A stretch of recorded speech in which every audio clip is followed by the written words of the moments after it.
एक दिन जब किसी कारण से अपनी खूबसूरत छत पर सैर कर रहा था तो उसके घर के सामने एक छत पर एक बहुत अच्छी लड़की सैर कर रही थी। रितेश ने अपने पैसे के दम पर सोचा कि कोई भी लड़की हो, अगर रितेश एक बार साइन कर ले तो कोई भी लड़की अपने आगे अपने एटीट्यूड को नहीं रखेगी। लेकिन वह एक महान और महान परिवार से बिलोंग जैसी लड़की थी। वह वैसी लड़की नहीं थी जो किसी के दोस्त को देखकर उनके साथ चली जाए। उस लड़की को हंसाने के लिए रितेश ने बहुत तरह से लालच देने का प्रयास किया था, लेकिन वह लड़की ऐसी मॉडल लड़की बिल्कुल भी नहीं थी कि किसी की बातों में आ जाए। रितेश ने अपने दोस्तों को लड़कियों को उस लड़की के पास बात करने के लिए भेजता था, लेकिन लड़की वास्तव में किसी भी तरह की बातचीत के लिए तैयार नहीं थी। रितेश लड़की के लिए पागल जैसा हो रहा था, क्योंकि रितेश के अंदर इतना एटीट्यूड था कि अगर लड़की ना कर दिया तो बहुत ज़्यादा गुस्सा आ गया।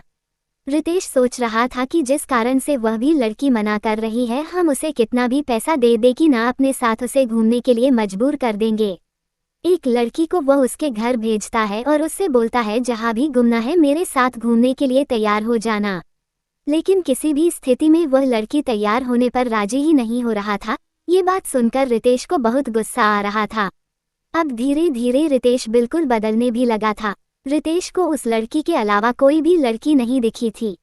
जिस किसी भी लड़की के साथ रितेश कुकुर करता था, अब वो उन लड़कियों से भी दूर हो गया था। अब ज़्यादातर समय वह अपने घर में ही गुजारा करता था। जब वो लड़की अपनी छत पर आती है तो रितेश अपनी चाहत से उस लड़की को निहारने का प्रयास करता है, लेकिन शायद उस लड़की को रितेश के बारे में पूरी जानकारी होगी। इसी कारण से वो लड़की रितेश के पास ना जाने के लिए बहुत सारी मन ही मन में चीज़ें बना रही थी। उस लड़की के पिता एक सरकारी विभाग में काम कर रहे थे, जिसके पोस्टिंग के बाद वह रितेश के घर के पास वाले अपार्टमेंट में रहने के लिए आई थी। वो लड़की दूर आ गई क्योंकि उसका कोई दोस्त नहीं था।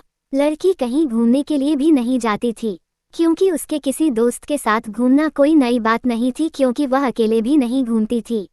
ऐसे तो वहाँ ज़्यादातर लड़कियों का स्वभाव अच्छा नहीं था, जिस कारण से उस लड़की को कोई भी दोस्त पसंद नहीं आ रही थी। रितेश को वह लड़की हमेशा याद आती थी, लेकिन ऐसा कुछ भी नहीं हुआ। कुछ भी ना जाने के बाद वह लड़की अपने अपार्टमेंट को छोड़ने ही वाली थी, क्योंकि उनका पिताजी एक सरकारी अधिकारी थे और उनकी पोस्टिंग 3 महीने में अलग अलग जगहों पर हो जाती थी। जैसे ही उस शहर में उसे केदारी का 3 महीने का गुजर गया, उसका स्थान अब किसी और जगह हो गया था। ऐसे में रितेश को बहुत दुख हुआ, क्योंकि उसने जिससे प्यार किया वह कभी उससे बात नहीं कर पाया।